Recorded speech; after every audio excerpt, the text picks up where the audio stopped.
Welcome to the Steam Machine Podcast.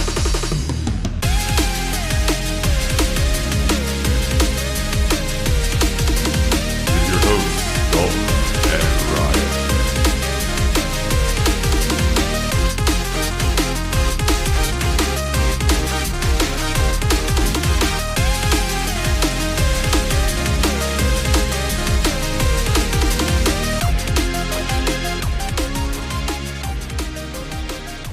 Hey everybody, and welcome back to the Steam Machine Podcast. My name is Dalton, and joining me this week, well, we got a JRPG, so you all know exactly who we had to bring in. So, without further ado, he is the JRPG Report man himself. James, how you doing, buddy? Hey man, how's it going? I'm doing just fine. Thanks for having me on, dude. Yeah, man, for sure. I have to say that you're gaining the reputation as our JRPG guy. Because as soon as Chrono Trigger was announced, at least one person, I know Nate, messaged me and was like, "Oh, JRPG, I know who's going to be the guest." Is that a good or bad thing? I don't know if that's like, oh man, this James is on again. Nah. Nate said he enjoys the episodes that when you're on. So. Oh, very good, very good. Well, what's up, Nate? Thanks for the shout out. Oh yeah, and we'll go ahead and give him the shout out because he is the Patreon who gets the shout out every episode so far. So. What's up, Nate? How you doing, buddy? Oh, he's Mr. Patreon then. Yes, he is the cog in the machine. Mr. Cogsworth, as I call him right now. Cogsworth Turtlebear, man. Nice. So, sir, I was listening to your show earlier, your most recent episode. Okay. Which is, if everybody listening, I'm going to have you plug this again at the end. But okay. I get all of my JRPG news from the JRPG Report, which is James's podcast. That is a weekly show, comes out on Thursdays. Yes, unless normally otherwise noted. Yeah. We try to drop every Thursday afternoon. Yeah, which wonderful show, straight to the point. Everything you need to know about JRPGs, or anything that you might not think you need to know, but then when you hear it, you're like, "Oh, I needed to know that," and I have an example of that written here. So, ooh, for instance, sir. I heard you mention a certain game called Senran Ninja Taisen Neptune Shoujo Tachi no Kyoen. That was way better than I did. Oh, dude, I heard you say that, and I sat here and practiced it. I know about the Senran Kagura games. Okay. I haven't played them. Like, do you know much about them? I've got one of them on Vita, I believe. Okay. And yeah. I played a few minutes of it. It is ninja type games where various clothings slowly come off. Is that the idea of it? Yeah, pretty much. Yeah. Pretty much. It is an action game, like almost like a Warriors-esque game. At least the one that I played. I know they have different versions, but yeah, clothes come off, damage is done, bounces are happening. It's that. So it fits right into Neptunia then. When I heard you say that it was a Neptunia crossover, I went, oh yeah, that seems about right. Did you give a classic Wayne's World reaction like swing? Yeah, nice. Yeah, just because I was thinking, because I'm sitting there and I was like, well, that might be odd if they're in their CPU forms because they all look like teenagers. But then when you were like green heart, purple heart, I was like, oh, all right, yeah, that'll work. That'll work. Form. Yeah, those forms. The one that's at least pushing like 16, so it's not quite as creepy feeling. Yeah. Yeah, man. And really, they're all probably like thousands of years old or something. You know how the old trope goes. Whatever you need to justify it in your mind, sir. Yeah. So I'm looking forward to checking that out. That seemed interesting to me. But the one, it does sound interesting. Although that would probably be something. Do you think we'll see that in the West? Oh no, I doubt it. No, okay. No, I doubt it. If we did, I would be surprised. I would buy it, but I'd be surprised. If that ever did come over here, I bet it would be a few years from now, where it's just like, we need to release something. Oh, fuck it, let's port this. Mm-hmm. Or why not, right? Or there's a possibility it gets a fan translation because the people that really want to play it. It's an action RPG, so it wouldn't even take that much translation. No, exactly. And really, it's probably going to be one of those games where you could probably get your way through it if you just wanted to play and see what the game's like. You know what I mean? Like, I know that yes. Happy Console Gamer, and this brings me to the next game that I have written down. He played through Ys 9, the Japanese version, for the first, like when he first played it, and he said that he didn't really know what was going on, but he had a great time playing it.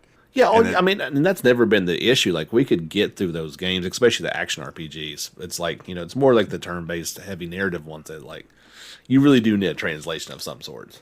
Yeah. It always pained me when I would download a ROM or something of a Super Nintendo game that sounded cool, and then I'd load it up, and it was not in English. And I'm like, I know this is an RPG because that's what I was looking for. So, back to the drawing board. The first time I tried to play the first Star Ocean, like, obviously there was no way to play it other than ROMs, and I didn't know that there was a patched one at first, so I was trying to like go through in the Japanese version, and I was just like, man, this is just not. It's fun, but I would really like to know what the hell's going on. Yeah, especially Star Ocean, you'd really want some story to go along with exactly what in the world you're doing. Yeah, I'm like, why is this dude turning to stone? What the hell is going on here? Why am I jumping to planets? This is weird. I found a translation, and yeah, a lot more made sense. But Ys 9, man, I am so excited for that to release on Steam. I believe it's sometime during the summer. I don't know the exact date. It is forever from now. I know. It wasn't long enough to wait a year and a half for it to come to the West, but then PC's like, you know what? How about another 6 months? That seems about right. Yes, but to your point of something that you said on your show, and again, I direct everybody to go check out the JRPG Report, is that more and more JRPG games are starting to come to PC. Like, almost all of them, really. I never thought I'd see the day that Kingdom Hearts would be on anything other than PlayStation, and then all of a sudden now it's on PC and I think Xbox, and I think it's been on Xbox. Actually, I think 3 came out on it, but I was very surprised to see that come out on PC, and it didn't really surprise me that Epic got them. You know what I mean? Because Epic's been getting weird things like that. Like, I think they had first access to Dragon Quest, the Echoes of the S Definitive. 5 other words. That one. Yeah. Echoes of Elusive Age Definitive Edition, Definitive Version 2.0. Yeah, exactly. Yes. Yeah.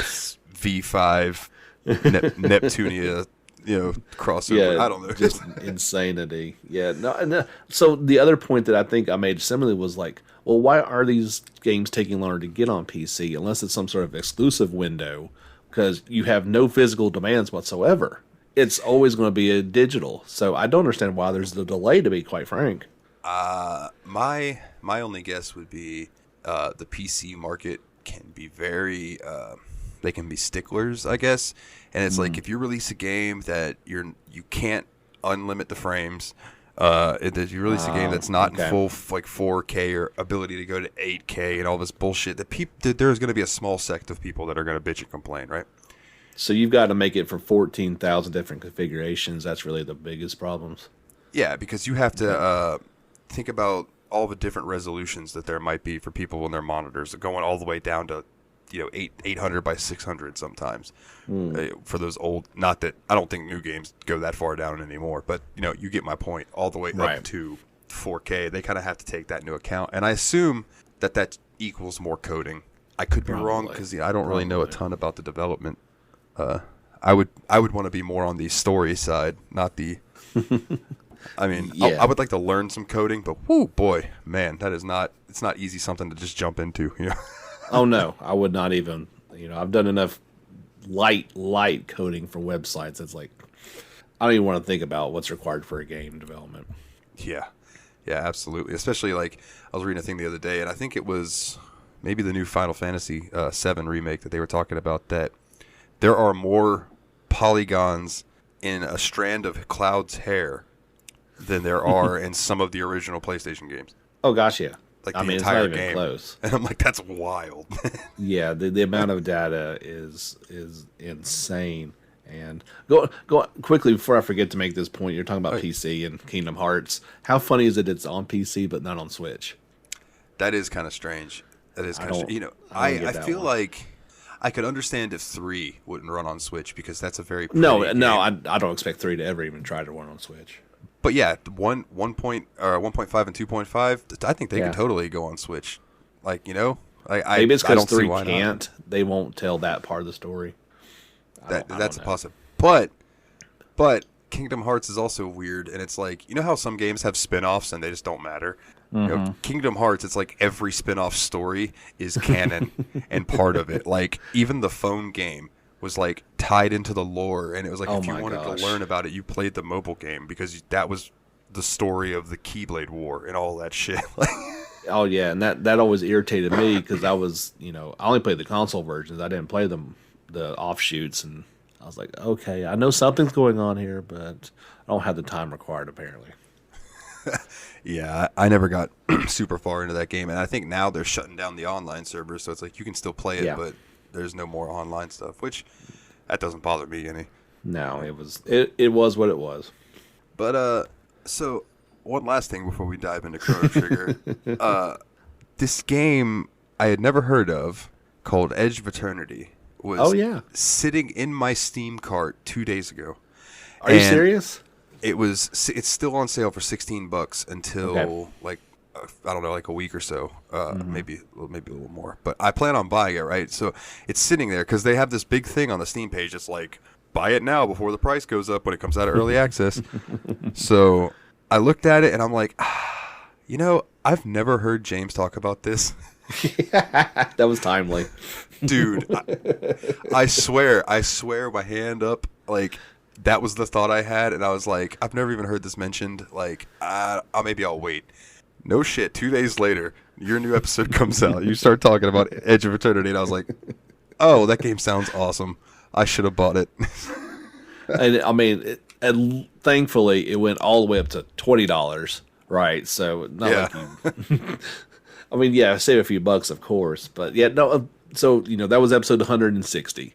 And I know I've mentioned it in passing a couple times, but it's kind of like I said in the podcast. It's not a game that I went into detail just because it's been stuck in that early access hell for 3 or 4 years. I mean, it has been a long time in development, and it's come a long way. Kind of looked like poo at the beginning, and now it actually looks like a real video game. So I'm excited about it. The screenshots on Steam look really nice. Yeah, I think PC is going to look phenomenal. I think PlayStation 5 will really look good. 4 will probably still look fine, but I think this is a by now is now a next generation title. It needs to be played that way. Yeah, I agree with that. I look forward to it. Like I said, I'm going to pick it up. I got some work to do Monday, so I'll probably take some money out of that and snag it while it's hopefully still on sale. Let me know what you think about it, too, because I've heard, previous things were not great about it, but like I said, it's come a long way, and I'd love to see how it looks and plays now. Yeah, the Steam comments that I saw, or how it tells you like overall and then recent. Overall was mixed, but recent was like mostly positive. So okay, which I mean that's what you'd expect, really. Yeah, for sure. Well, all right, let's just dive into it. Let me get out the obligatory Wikipedia bullshit. Chrono Trigger is a 1995 role-playing video game developed and published by Square. It was originally released for the Super Nintendo Entertainment System as the first game in the Chrono series. The game's development team included 3 designers that Square dubbed the quote-unquote Dream Team. Hironobu Sakaguchi, the creator of Square's successful Final Fantasy series, Yuji Horii, a freelance designer and creator of Enix's popular Dragon Quest series, and Akira Toriyama, the character designer of Dragon Quest and author of the Dragon Ball manga series. Pause. What a fucking crew that is. It was dubbed the Dream Team for a reason, and like, wow. Even at that time, everybody knew what it was, and it's like you look at it now, it's like, oh my gosh, these people are just legends. Yeah. I knew Akira Toriyama had something to do with it, but I had no idea about the other two. Wow, that's impressive. So it says, in addition, Kazuhiko Aoki produced the game. Masato Kaito wrote most of the story, while composer Yasunori Mitsuda wrote most of the soundtrack before falling ill and deferring the remaining tracks to Final Fantasy series composer Nobuo Uematsu. Another titan. Yeah. I mean, yeah. That's just a small little segment. It's like, oh yeah, Uematsu worked on it just a little bit. What? And I actually have it noted that the music in this game is phenomenal. The battle music, that bass line slaps. Yes. Oh, I want to learn it. Yeah. A lot of it is Masuda's, and his work really shown, I think, in the sequel, Chrono Cross. While the music is still phenomenal in Trigger, he really hit his stride with Cross, and that's he was a game that he worked on here recently. I don't know, he just did something not too long ago as well. So these guys are still doing it all these years later. Now, I got to ask, the general consensus that I've heard about Chrono Cross is that music is awesome, game not so much. Cross? Yeah, Chrono Cross. They changed enough about it to where if you played Trigger first, you're kind of like, well, I know this is a sequel, but is it as much? Like, it looks the part. Obviously, a PlayStation 1 game as opposed to a Super Nintendo game, so there's going to be some differences, but slight connections in the storyline. Battle system completely different. Just overall feel very different. You can tell they're connected, but not in the good ways as much as I would have liked it to have been. I still love that experience. I love Chrono Cross, but yeah, I would like to play through it. I would like. You definitely should, especially after you get done with this one. Yeah, I wish. Spoilers. This week kicked my ass, ladies and gentlemen, so I haven't quite finished it, but we're going to cover it anyway, and I am going to finish it because I would like to see it through to the end. I never have.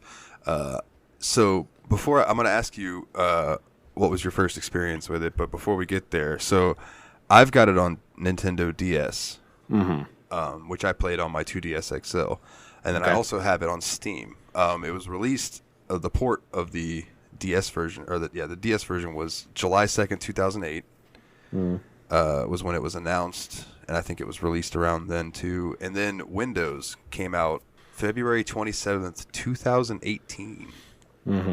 Just released it, no announcement, no nothing, just boom. There you go. It's on Steam. And Bam. The Windows version includes all of the content from the Nintendo DS port, the higher resolution graphics from the mobile release, support for mouse and keyboard controls, and an auto save feature, along with additional content such as wallpaper and music. The PC port did receive negative reception at first, though, because the graphics apparently sucked and it had some additional glitches, and the UI was still the phone UI. And they apparently shit the bed when it came to the control scheme for keyboard and mouse and controllers. So I can understand that. I mean, you're taking a DS, which goes from Super Nintendo to PlayStation 1 to 3D to do 2DS. I'm sorry, I guess DS at the time, and then tries to make it into a mobile hybrid PC game. That's not going to work. No. Yeah, but starting April 10th, 2018, and the last one being released on August 3rd, 2018, they released 5 major updates that basically fixed all of it. So this has, from what I've read in other places, rapidly become the definitive way to play it because it looks good, it's got good UI, and it has all the extra stuff in it as well. Yeah, I mean, I was going to say, or you want to know when I played it? Yeah, I want to know about the original version. I assume is when you first played it. Was as a wee lad of 14 or 15, 95, 96, whenever it finally got into my chubby little teenager hands. I experienced it pretty much exactly. Back then it would have been, I guess, the Christmas after that it got released. I would have gotten it. That for many years was still the best version of the game on Super Nintendo. The DS made some good improvements to it. The PS1 version, so I give them kudos for adding the anime cutscenes by Toriyama. They are amazing, and I guess really those are that's in that version as well. Yeah, but the load times are horrendous. I'm not talking about loading screens. I'm talking about battle loading. And you just kind of sit there for a minute while the enemies and you're all waiting to attack until it finally catches up to itself. Yeah, I read something too that was like on the PlayStation version, you can hit the button to open the menu and it'll go black, and then like 10 seconds later the menu will pop up, and I'm like, oh, that's harsh. Yeah, it's like how do we go backwards from a cartridge to a disc? Yeah, that's it was rough. Of course, players like myself who played on Super, it's like had no issues whatsoever. It was a perfect game from beginning, as far as I can remember. I did not remember anything wrong with it whatsoever. Super Nintendo games, they're so pixelated, and when you try to up-res these things, it doesn't always work out very well.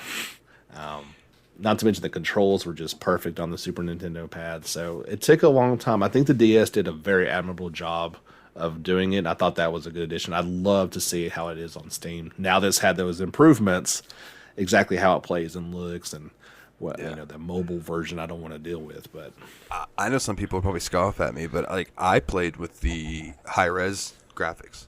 Okay. It made the buildings and stuff look a little smoother. Like actually, the buildings looked a hell of a lot different, to be honest with you. But the characters looked smoother. It added maybe like a little bit of a blur to it, but I think that was just post-processing stuff. That makes sense. To kind of brighten it, maybe some bloom. I don't know, but I mean, it wasn't bad enough that I couldn't deal with it. You know what I mean? Right. But I really liked it. It made me realize that Ayla, that's not a tail that she had. It's like a cape thingy. I always thought she had a tail. It looks like a monkey tail, which, if you know Toriyama and Dragon Ball, would not be that far out of place. Exactly. Yeah. From Son Goku. So I always kind of thought that as well, because she runs around on all fours as well. Yeah. What a great character. I mean, who else throws a cave girl into a game and it works as your, party member? Well, so my first experience with this game was I emulated it. I'm not going to lie. And oh no! I have this. I didn't have a Super Nintendo growing up. You know what I mean? But like definitively, every list that I look at had 3 fucking games on it that were Super Nintendo games. Mm-hmm. Okay, and you already know what they are. I'm sure everybody listening already knows what they are, but I'm going to say them anyway. Okay, go ahead, throw it out there. Chrono Trigger, Earthbound, okay, and Final Fantasy 3/Final Fantasy 6. Absolutely. Every time. So I said, well, damn it, I guess I have to play these games. Because they're on every list that I look at. And it was always the top 3 in just different orders. Like maybe one of them Earthbound was one of them Final Fantasy was, it was always the same. So, but I have this thing, and I think we may have talked about this before. Like I've got an issue with beating games, right? Bad issue, pal. Yeah, I know. And I know this show's helping me with that. Not this week, not so much, but it's helping me with that. But like also when I emulate games, I almost never beat games that I emulate, and I don't know why. But I feel like if I own this game, then I'll beat it because I can't even tell you why. It's like I just assume that it's gonna mess up at some point, and I'm gonna have to start over. Right? I just assume every game is a Bethesda game, and I'm just gonna hit That's a horrible assumption. Glitch. it's the game-breaking glitch and everything, right? Maybe it's like the inner PS1 or PS2. That you might lose your memory card idea. Yeah. Oh God. I just lost 1,000 hours of gameplay. Yeah, it's just that little corruption square. No, Mom. all that Monster Rancher time. Oh gosh, Sean. I went through every disc in the house. Man, but so. I bought this game for DS, which at the time I got it for like $30-something bucks. Ain't bad, really. I was like, that's not bad. And now I look now, and it's gone up since I got it a few years ago. And I didn't expect the DS version to be more expensive. You know what I mean? But yeah, it's climbing. I think now I saw a copy for like $50 or something like that. Yeah, I don't think it was pushed in great numbers, especially in the West. So, it was probably not easy to find even brand new for $35. So. Yeah. Oh, I bought that and Bravely Second at the same time, and I had never played Bravely Default, so I don't know what's going on in Bravely Second. That probably wasn't your best choice ever. No, if it's got a 2 in the title. You should probably at least see if they're connected. It was it was cheap though, and I assumed that I would eventually get Bravely Default, but I never did. I guess I still could, even though they're taking the store down. I'm sure at some point. I'm sure, but. I can still play the games that I can get physical copies of, which is why that's always a good choice for some of these systems. So you bought this on DS back in the day, but you didn't play it, or you played it a little bit? I got up to the point that spoiler alert: if you don't well, spoiler alert for the whole episode. I'm not going to tell you to skip to anything. So I got up to the point that Chrono dies. Okay. And then I believe it splits everybody, and then you have to kind of go gather people. Yeah. I mean, you definitely got to regroup. So. Okay, so yeah, that was where I got in the DS version. And then this time, playing through the Steam version, I got to reforging the Masamune. Okay. So anything that you want to touch on after that, I'm going to be relying on you because I don't know. I don't know if we have to as much since you haven't experienced it. I think that's one of those things we can talk a little bit, but I feel like you should really experience it. We can talk about a ton of things without ruining the ending. Yeah. So. Okay. That's fine with me. Okay. First thing that I noticed when I first played this was that battles were seamless. Now, I can't... Back when you first played this, and this was like a new thing, I'm sure like this game was like, holy shit, what is this, right? Yes. You're going from turn-based and not seeing enemies on the screen and just random battles, right? And now you can't avoid most of them, but you can at least see it's coming, right? And Chrono Trigger does such a playful way of doing it, like, the one in the forest right above below the castle where the two imps are like rolling themselves back and forth to each other. Yeah. And then you stumble upon them and they're like, ah! And then they attack you. I mean, that never stops in the game. Like it has a playfulness to it. It's dead serious as well. But yeah, just being able to see an enemy like, okay, if I do run just right, I can actually scoot right by here. Oh, but then there's an owl in a tree with a bell that's going to alert everybody, and I'm going to have to fight them next. Those sons of a bitches. I can't tell you how many times I would sneak around some dinosaurs and then accidentally hit a bird, and then all the dinosaurs ran up to join the battle, and I'm like, oh, all right, here we go. Yeah, I mean, in addition, of course, not only do you see the enemies, but there's no, that is your playing field. That is where the battle is going to take place. It's not a separate screen as well, so... At the time, it just completely blew your mind that this was even possible. And honestly, there's not been many games that did it after either. Like, you still have separate battle screens for things. Or you don't see the enemies as much. It's just, it took a long time to get back to that. It's been only within recent years that I would say that RPG started steering more towards that. And usually... turn-based games still have some sort of transfer over to the battle instead of just boom, it's happening. Or if you take like Dragon Quest 11, they're on the screen and you fight them, but then more enemies appear. Like even with a lot of times with Trigger, you saw how many enemies were going to be in that fight. You knew exactly what it was going to be up against. Yep. Yeah. One instance of the kind of jokey stuff to me was I think I was going up this mountain that had these bird people that kept they had like the bird ninjas, and there's just one on this little cliff, and I walk over and talk to him, and he's like, shh, shut up, you're gonna ruin this ambush. Yes. And then I walk down the ladder and him and his buddy ambush me. Or the ones like, it looks like he's throwing little pebbles, but I guess he's throwing like shuriken or something. A lot of it's up to interpretation back in the day.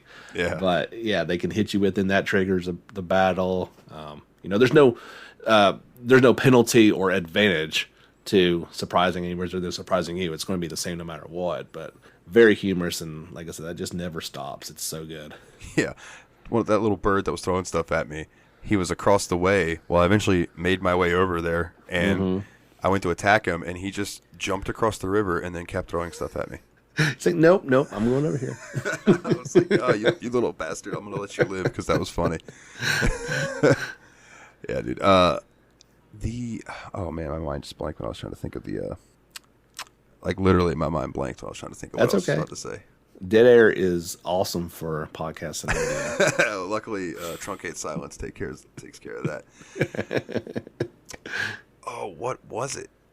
It was something to do with the battles.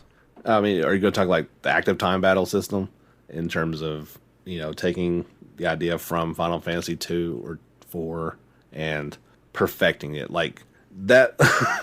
That feeling of like, I got to make a split decision, or I've got to go down this list of spells or to the right tech that I want to do in the right amount of time. It's balance of strategy, timing, and staying on top of it was just masterfully done.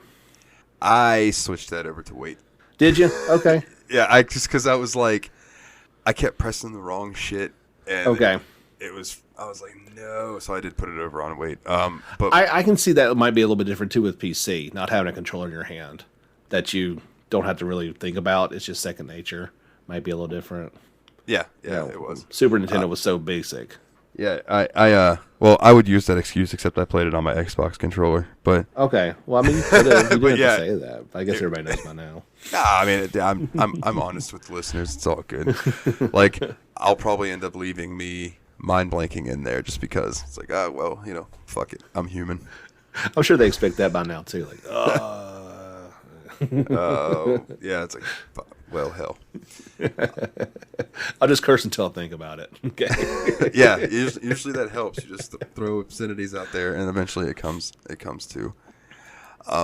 So who was your party? Like who? Like through I know parts of the game you have to kind of choose different people, but like at the end, your definitive group. Oh man, it's hard to go away from Chrono, you, and Frog is tough to get out of there. I don't know if we ruined it by saying his name, but No, yeah. Frog is like it's like Gabe or something, right? Glenn, yeah, Glenn, yeah. the Squire. That's only because their tech attacks like X Strike. I mean, they're so well balanced, and you need a magic person in there. So it usually was, I think the princess's name. Oh my gosh, Marl. So yeah, probably your first three was hard for me to go away from. I enjoyed using the other ones kind of leading up to fights, which is kind of what I've always done in JRPGs. Is you've got your main crew, and then you'll use some other ones along the way. But then when it gets pushed and shoved, Yep. It's hard to go away from that. Luca's obviously great with her magic as well, and Aya comes in, she's the muscle, and then if you choose correctly, you could add that other party member. Yeah. Yep. Magus, right? Yeah. Which I never used him. I don't know why. He's awesome, but he's probably the last person into the lineup for me. Everything that I've seen about Magus, it's like he's really, really good, but you get him late in the game. So if you want him to be at his best, you have to go farm. Yep. You really got to put in the time, which I wasn't willing to do. Yeah. And everything that I've seen says that I have to, well, not have to, but I should farm with Ayla until she has Charm, which is like the steal ability, I guess. It's fantastic. Yeah, you can charm in Ginosaurus is always fun. I don't know why I heard Ginosaurus, and Ginosaurus Rex. now I'm just thinking like this big scary vagina. All right, let's not go there. No, we don't. We can. I mean, that's creepy, but we can do that. No, yeah, Charm. I almost forgot about Charm. Oh my gosh, yeah, our boulder tosses. I mean, she's obviously a wild character and a wild card in battle, but maybe two. I don't think she really has any magic, if at all. And No, she's just like apparently she just uses her fists, and Yeah. that strength is based fist strength is based on your level. So she hits the hardest in the game if you have her max level. She will hit the hardest with her regular attacks. I can see that. Now the PC and the DS version have an updated translation, Okay. and I could totally tell because the guide I was using was for the Super Nintendo version, and anything that Frog said in the guide was way more Old English than it was Yes. in this. Like, he didn't do like the canst thou and stuff. Like, he still said things that you would back then, but it wasn't laid on as thick. Really? Oh, that's a shame, actually.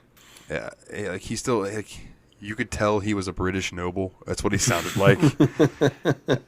But it wasn't like thou wast fair maiden, doeth they walk thy way to All that stuff. I don't know when his theme music starts playing when he makes his entrances, or when you're going to go get the Myers Main and it finally gets powered up and he does that giant slice on the mountain to open up I was the way. just about to say my Oh, memory. I'm of getting him, the feels like right now remembering that. my one memory of Frog is him just slicing that mountain in half. Just boom. It's like, We'll go I'll this way. I'll make you a door. Don't just stand back. That what a beam going up badass. into the heavens, like, oh man, like that sword is used. That's a mainstay in JRPGs. I mean, Sephiroth's sword, a little different, but yeah, like I don't know, like that game made it so powerful, and you could still use it later on in the game. It wasn't like it got obsolete by more powerful equipment later on. It was still pretty powerful for a long time. They nailed it with that.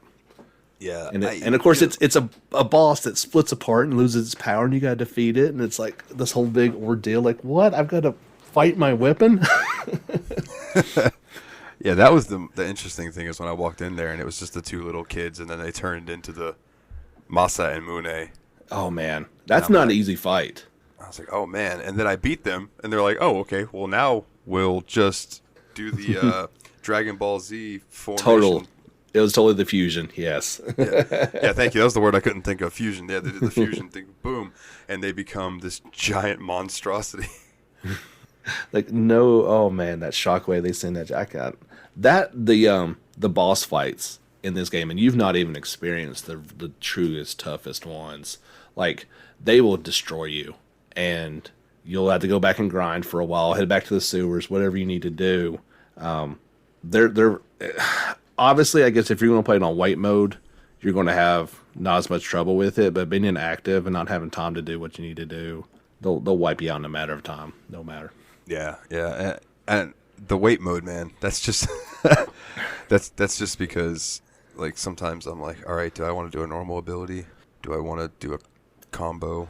I don't know. I don't know. Do I need to hit this thing with a magic? And by then they would have just wiped half my party while I'm trying to make that split decision. There's one boss fight in particular. Have you went back? My mind's foggy is about how far exactly you've gotten, but to the Kingdom of Magic, have you made it that far? The Kingdom of Magic. That does. It's not in the sound past. Super. I've been to the past a few times. Okay. I went the one. Is it where all the monsters are in town instead? 600 AD. It's not quite. No. Okay. There's one that's on top of a mountain, and you've got to rescue a certain somebody. And that fight, even going back and playing it again, I still die a couple times every time. Your party's not ready for it. It's one of those like, it's a tear jump. Like, Oh yeah. all of a sudden it gets real hard, real fast, and you've got to go back and grind. And yeah, oh my gosh. Now, Chrono Trigger is a game that I've not actually played in a while. I don't know if you do this to games, but it's on a pedestal, and Yep. I prefer it to stay there. I don't want anything to ruin that sacred memory that I have as a teenager, right? Yeah. And I understand that. I can't do it. Even to this day, I've not played it outside of my teenage years. I played it a couple times back then, and I played it on the DS when it came out, but I guess so I was in my 20s when that happened. But not as an old man, I've not played it again. Okay, well, there's a point I'd like to get to right there, but real quick, Marley or Marl, what did you always say? Marl, I assume, is what you said. I would say Marl. Yeah, That's what I always said too, and I'm like, what a weird name. it is Marl. weird. It's Like- not a very princessy name. Not at all. So I sat there trying to remember, and I was stubborn. I didn't Google it. I was trying to remember what her name was, and I was just going to change her name to that, and I could not remember Nadia for the life of me. So I just went with Marl, and Yeah. I'm like, all right, I'm just going to try to call her Marley, but nope, it's Marl. Nope, can't do it. No And it's Marley. like- There's I'm no just Y at thinking the of- end. You meet this like really pretty girl, looks like she could be the princess, and she's like, "Hi, my name's Marl." Right. like, Okay. oh, I'm just Hi. gonna go now.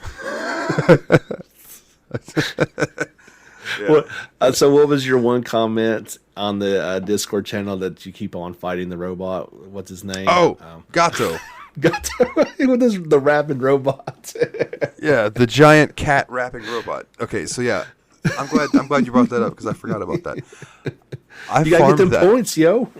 I farmed that thing for like hours because I wanted all of the best gear right there in the beginning to get a little. No, head we've all head been start. And the silver sword did last me a good while. I'll give you that. It does. Like, Yeah. The armor was kind of a waste, but the silver sword was nice. But I killed Gato probably 30 times before I realized that he was telling me, your card's full, I can't give you any more points. Oh, no. So I went and turned in my 200, even though I had just racked up like 500 and then had to go and get more. And oh, man, it was defeating. But I was watching Dave from Tadpog, shout out to Tadpog. I was watching Dave's stream, and I think, his whole stream, I was just fighting Gato. Like, just going back and forth. Best stream of all time. I'm just going to go farm this robot for a while. Yeah, and then when I was streaming it on Twitch, I was like trying to pay attention to the game, but I was also like talking to people in chat. Yeah. So I was just like not paying attention to what I was doing. I ended up dying because I wasn't paying attention to my health. Oh, like, no. It was rough. Nobody's ever died against Gato before. That's killer. No. I don't think I died against Gato. Okay. I didn't know you could. I think it was a battle later on, but okay, and you weren't paying. I gotcha. Yeah. But no, with Gato, yeah, dude, solid at least 3-4 hours that I farmed him. Wow. Was it worth it? Absolutely not. But you didn't do the monster races or the. I did a couple monster races. I saved the little girl's kitty. Of course. What kind of monster are you? You've got to. Did not take Homeboy's lunch either. But you needed that lunch. It was good. It was a good item. I waited for Marl to look at the jewelry and candy and stuff. I did not ask her to sell her necklace. So in theory, I should have gotten not guilty across the board. You should have been innocent. Of course, it doesn't matter. Yeah, I got not guilty all for one. Okay. The last dude was like guilty. I was like, oh no, I'm sorry. There were two of them that said guilty, and I was like, fuck you guys. Did you even listen to the evidence? Because I ran into her, and then I went and picked up her necklace, but I gave it to her. Like, right. I didn't steal it. I didn't try to get her to hawk it. Leave me alone. But it's funny how this game, like, you end up being the cause of your own pains in the ass, because it's like you're only going through this because you caused there to be a justice system. That's kind of deep, man. You know, and it's like, and then like the world starts to end because you fuck with Magus when he's trying to stop the world from ending, and like you know, all of that shit. It's just wild how this game's he was trying to summon so he could defeat it then when it wasn't fully ready to. Yeah, I mean. Yeah.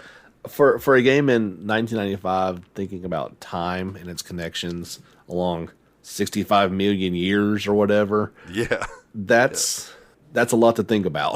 the whole butterfly effect. You know, what's funny is I had the thought, I'm like, man, this game does not give a fuck about the butterfly effect. And then the further I got into it, I was like, oh, they're brilliant. Okay.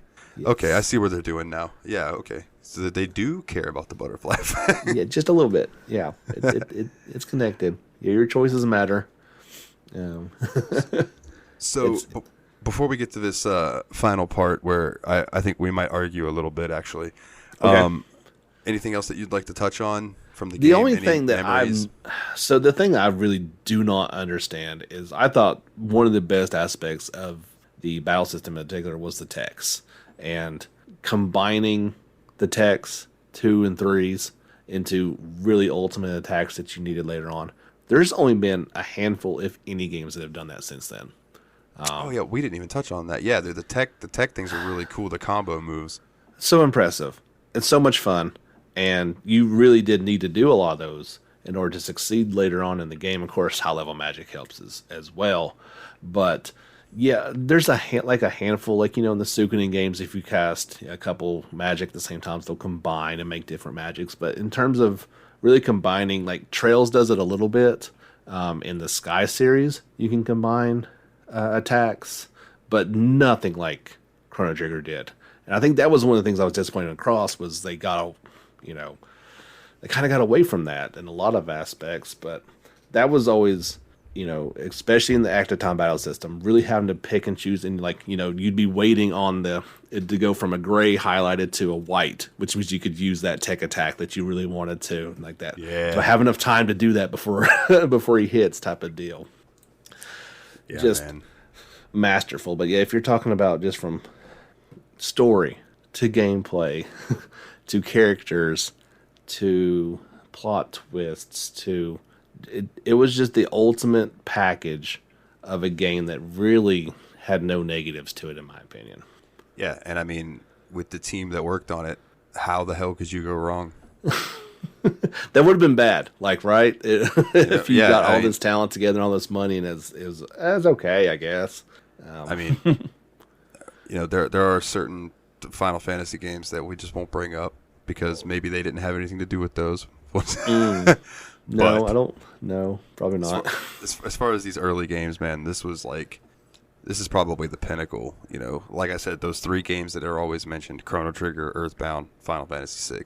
Yes, and Chrono Trigger blurs the line. And it goes from not only greatest RPG, JRPG, it goes over into greatest of all time. Period. That's the leap that it makes. Yeah, it definitely bleeds over. Like those lists that I was talking about reading were not always just Super Nintendo lists. It was like I would Google what are the greatest RPGs of all time that I need, the classic RPGs that I need to play because I wanted to know. Like I want to know the history of that's and never failed, always there. I was kind of hoping that you hadn't like even touched the DS version. Like if this was the very first time you had played it, and how it would have like. For anybody, if you played a game growing up and you play it now, it's not going to be the same.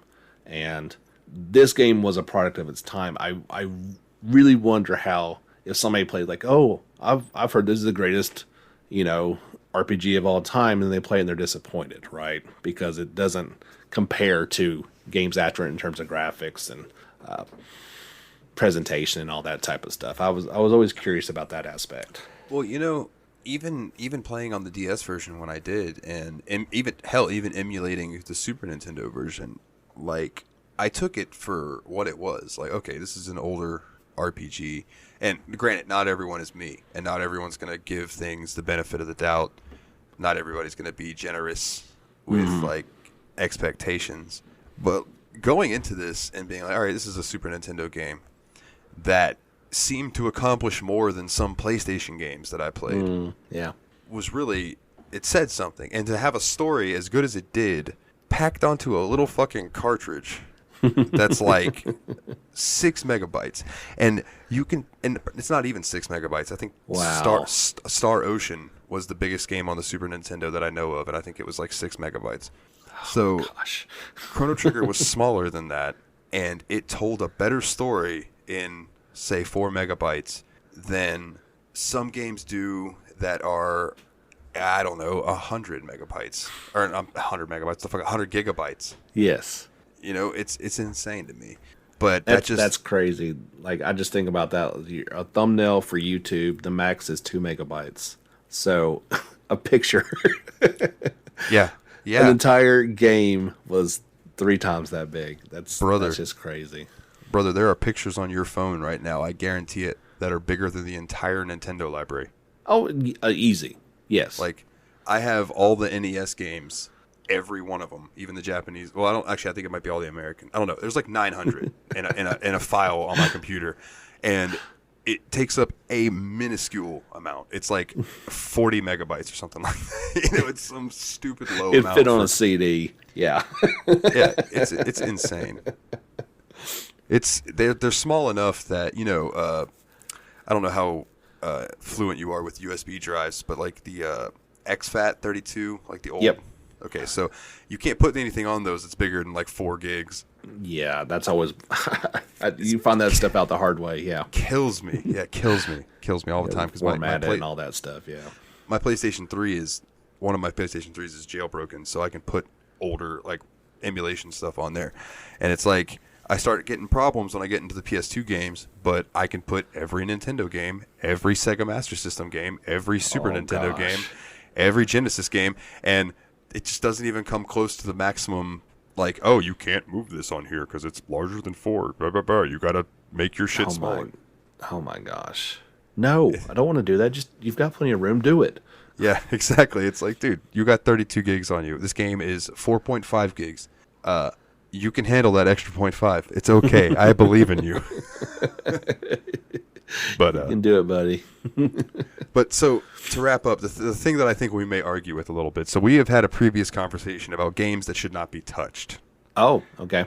right? And we both agreed that Chrono Trigger is one of those games that should not be touched. True. I have an addendum to that. Okay. I don't I'm think listening. it should. I don't want it to get the Final Fantasy VII remake. I don't need them to add anything to it.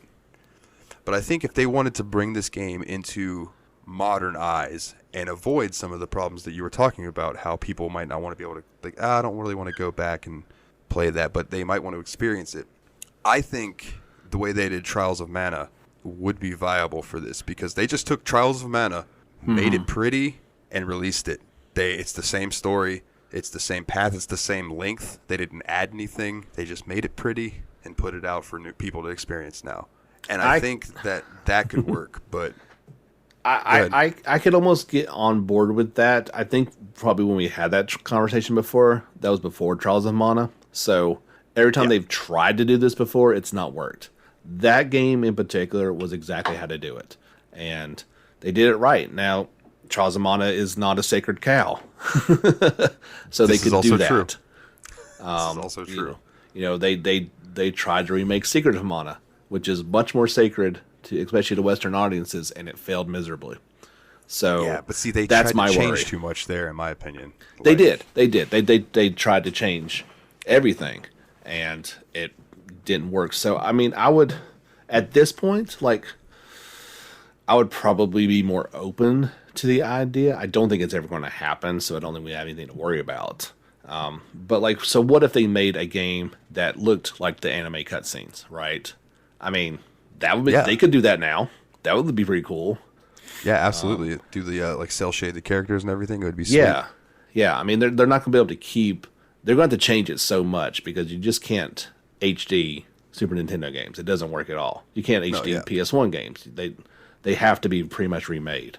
And but if you as long as if they could keep the battle system and they don't touch the story, which I think even what was it added? The DS actually, they said they added a couple.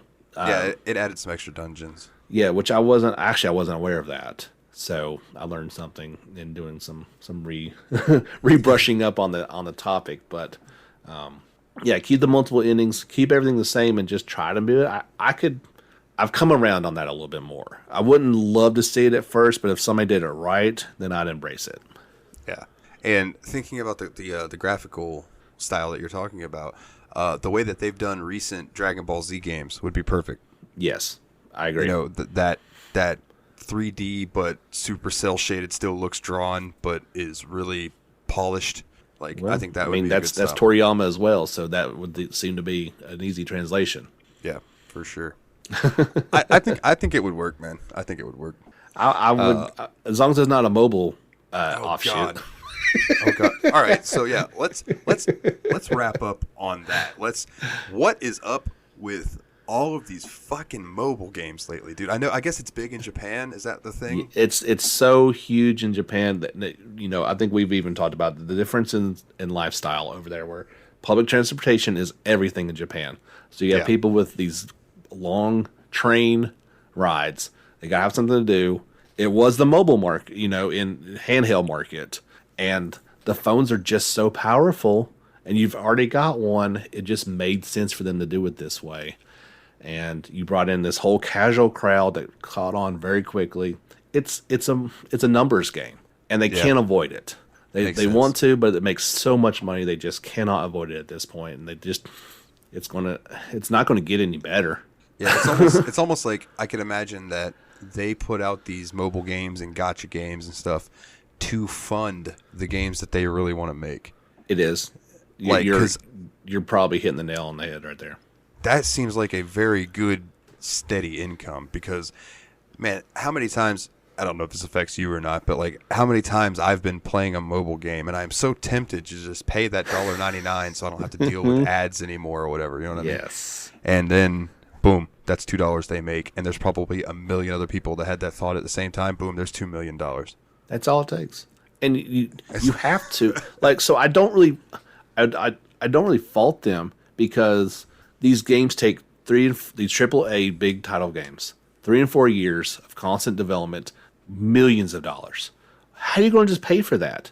Because, that game will probably recoup its cost and make a few dollars, but you need money in the meantime Yeah. to make it, and that's where it's coming from. It's these mobile offshoots. That's they're not going anywhere. Unfortunately, can you hear the frustration in my voice each week as I report on these things? Oh yeah, when you're like, all right, this next one's a mobile release. That's why, dude, I laughed so hard with your April Fool's joke when you were like, this is now a mobile-only JRPG podcast. And I had to, because I listened to it a few days after, so I was like, what? And then I looked and saw the date that it was released and went, oh, thank God. I took it for about 2 minutes. It's as long as I could keep without laughing. But I mean, yeah, it's every week. I mean, I'm reporting on, if it's not exclusively to mobile, it's a mobile offshoot. It's, a pocket version of it. There's just so many different things, and there has been a few quality. Like I've talked about Fantasian a couple times. It looks of quality. It's not a gotcha game, so that's good. I prefer to talk about those titles, but at least you know where that's coming from, and you don't have to pay every month to play it, other than Apple Play, which is Apple Arcade, but. Yeah, which they've got some cool stuff like that. That Clap Hands Golf looks awesome. That's coming out. It's so much fun, dude. Is it already out? Oh, that's badass. Yeah, like you got to play it differently. Like even I put my controller up to it, and it doesn't play like the old games. You still have to do a little bit different, which I don't love. But what are you gonna do, right? It's still it is as close as we can get to Out of Bounds in some older games, which I put way too much time into. Yeah, I've still got World Tour on my PS3. Oh man, love that game. It's funny, like, so I bought Everybody's Golf for my dad. I think I told you about that last time you were yes. on. So since the last time I've talked to you about that, he's found people that he likes to play with. They have their little friend group thing, and they're from all over the world. And he's like, man, typing on this keyboard on the screen is a pain in the ass. And I just I looked at him. I said, do you want a keyboard? Mm-hmm. And he was like, I mean, you got an extra one? I said, Dad, I got a Bluetooth keyboard that I'm not using. He's like, yeah, I'll take it. So I brought it to him, and I said, I also got a busted pair of Turtle Beach headphones. I was like, they work really well, but they just won't fit your head right because they're both kind of broken and taped. He goes, no, I'll just wait till you get your new pair, and I'll take your old pair. All right. So later that night, like my new pair was coming in 2 days. Later that night, he's like, can I use those Turtle Beach headphones? And I was like, that didn't take long. Yes, you can. So I hooked him up. And then now he's got my old good ones. But that's awesome, man. It's nice, man. Like, I'll go out to get a drink at like 2 o'clock in the morning. He'll be up playing with somebody from Thailand. Just like, that's funny. You're bringing back so many memories. That's exactly what I did on Out of Bounds on PS3. Like, I'd play it. And yeah, I had my keyboard hooked up to it so I could type. And then other people were, they were using the controller to type out. So I was like, are you insane? Like, I don't have 4 years to wait for you to type this in like it was a 1990s cell phone. You got to let's go. Type. Yeah, dude. Especially on the PS3. Whew, brutal. Good Lord. That interface was not friendly. It was not, but it was so much fun to play with people. That was a whole new experience. Like, oh, I can play with people around the world and have a lot of fun. This is cool. My experience with World Tour, I think that's what it's called, is Hot Shots Golf World Tour. I could be wrong. It might be Out of Bounds. Like, hell, I don't know. It's been so long. But there was this one course in particular. It was a par 3. And I played it over and over and over for days until I got a hole in one. Oh, wow. Because it was just like you'd hit it and there was like a little lake between you and it went down and there was the green. So over and over and over, just smacking it in there until I finally got that hole in one and was like, yes. And then I don't even know if I've loaded that game since. Wow. I had played so much of it at that point. And then my dad took over and he fucking maxed out every character. Like, he ended up really liking Kratos, of all people. Oh, I love playing with Kratos. Yeah. Like, because Kratos would just cream that ball. Like, par 5s, nah, par 3. Those two extra are just there for buffer. Like, oh yeah, or you could reach the green on par 4s and 2. Yeah, it was just not even close. It was wild. Yeah, that was a lot of that game was fantastic. And like, I think that's why I didn't like the PS4 version of, making your own player. Like, I actually enjoyed playing with those custom made not custom, but characters in the game and find your own perfect ones that you loved. And you could buy the DLC, extra courses, extra characters if you want to. Yeah, they got some dollars from me. So yeah, for sure. My dad's got all the all the DLC courses and stuff. And then one day I think I sent a picture of this to you actually. He was playing the Everybody's Golf, and he says, Dalton, come here, you got to see this. So I walked in there, and he's looking at somebody who had made their character look like Al Bundy. Oh my gosh, it was great. And he went to go tell my mom about it, and as he walked in there, I copied it so he would have it. And then when he came back, he looked and he goes, "Oh, how'd you do that?" So now he can play as Al Bundy, and I showed him how to copy people. So now it's like if somebody has a jacket he likes, he'll copy it so he can have that jacket. That's fantastic. Well, let me do some wrap up stuff here real quick, buddy, and then I'll let you go. So we have started with Steamy now gives us 5 choices, and I put them up for a poll on the Discord. Nice. If anybody listening wants to join the Discord, if you go to thesteammachinepodcast.wordpress.com, because I have not paid to take WordPress off that yet. If you will go there, there is a link to the Discord. Click it, boom. It'll send you a link. You can join the Discord, and you can have your voice be heard. Vote. And it's your American right to vote. Do it. Yes, or your British right, or your Australian Whatever. right, or your wherever you live, it is your right. Actually, you know what? Wherever you live, it is your American right to vote on this poll. And the winner this week with five votes was Pokemon Uranium. What is that? I don't even know that was a game. So Pokemon Uranium is a game that was made in RPG Maker with this set that's called the Pokemon Essentials set. So it's a PC game. Like, it is made for PC. Oh. But it has all of the makings of a Pokemon game. But this particular version, all of them are what they call Fakemon. Mm-hmm. So they came up with them for this game. Okay, so they won't get sued. Yeah, basically. But there are games that use Pokemon too. Like there's one that's based on. Do you remember the fusion thing that was going wild for a while? Fusion. People would go to the Pokemon fusion generator, and they would put in 2 Pokemon, and it would show you what they look like if they fused them together. If I say yes, will you believe me? No, I won't. No. Okay. Yeah, I knew. Well, you know. So there was this thing. There was a site that you could do this, and somebody took that idea and made a game out of it. And you can actually catch 2 Pokemon, then go to this place and fuse them together. But that's not Uranium. That's another one that I have that I don't remember the name of it. But Uranium is supposedly like way more edgy than normal Pokemon games. Okay. So we'll see. We'll see. What was funny is that Ryan messaged me and he's like, "Hey man, if Pokemon wins this, I want in on it." And I said, "Oh, all right, that's fine." So I messaged him today. And I said, "Hey man, Pokemon won. Do I need to send it over to you, or can you find it online?" And he writes me and he goes, "Man, I gotta back out." And I was like, "What happened, buddy?" And he's like, "My car broke down and I gotta pick up extra hours to pay for that." And I went, "Oh man, that fucking sucks." And he's like, "Bro, this summer break cannot get here soon enough." So we hope it we send our love to you, buddy. We hope things tip up for you. But this week, that's rough. Yeah. If you want to come vote on this week, the poll choices are Myst Masterpiece Edition, Serious Sam 3, The King of Fighters 2002 Unlimited Match, Kingdom Come Deliverance, and Session. Those are the 5. And let me tell you, King of Fighters coming in strong.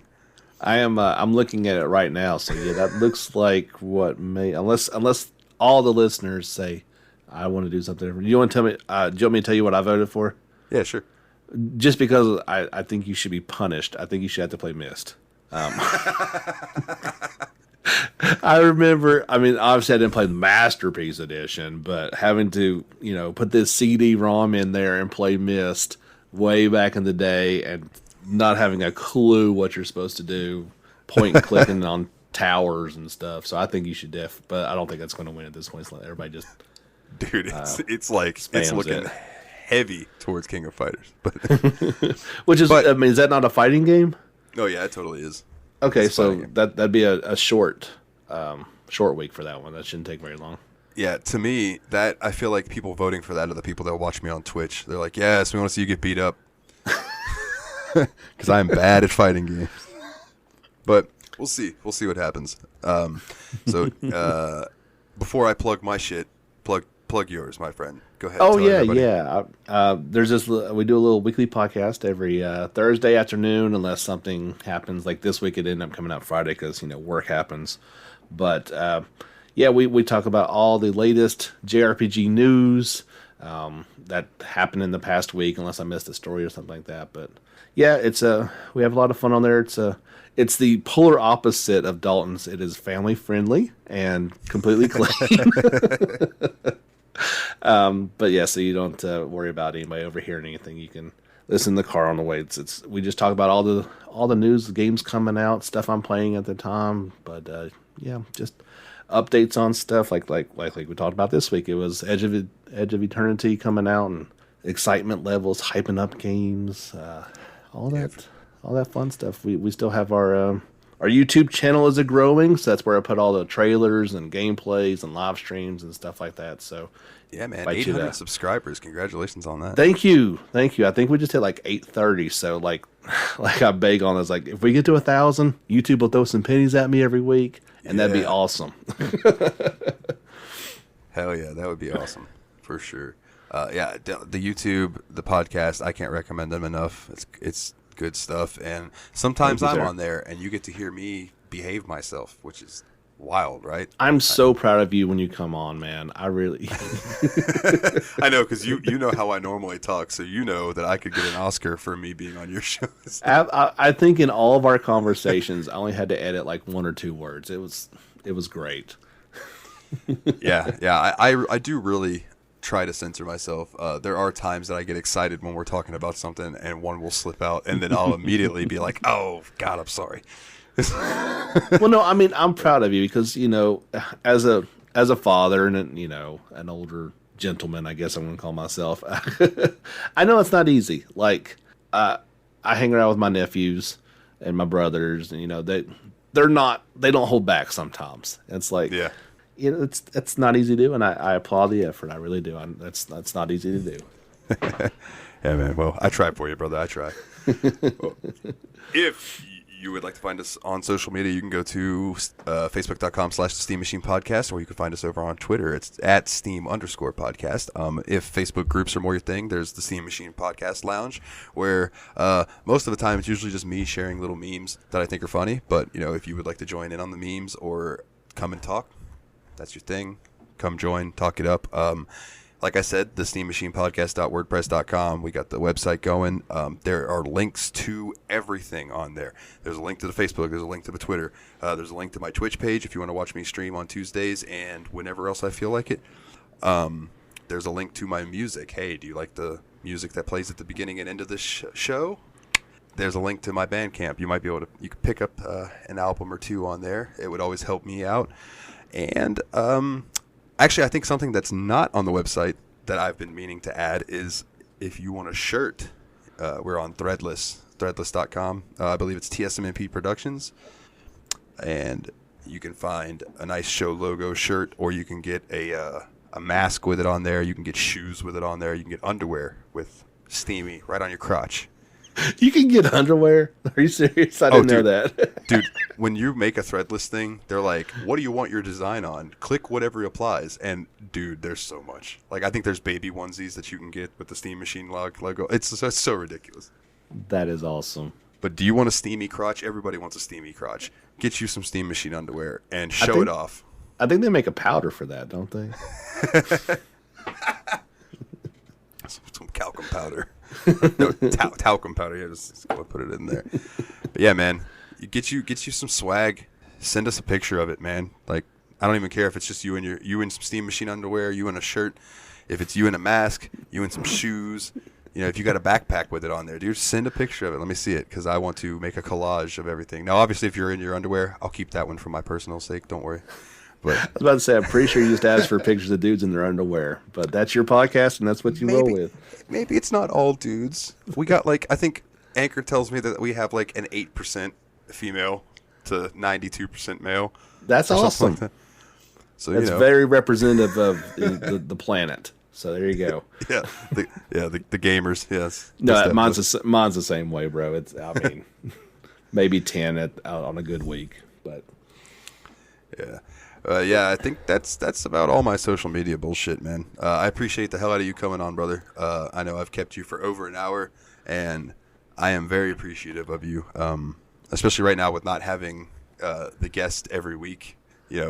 Getting them where I can is nice. And I knew when I pulled a JRPG, I had my handy-dandy JRPG man that I can always rely on.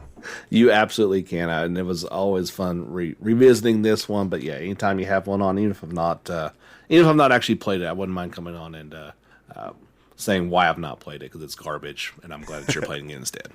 Oh yeah, I can't wait to pull something like obscure that even you have not played or heard of, like I don't know, like a Record of Algarest War Generations.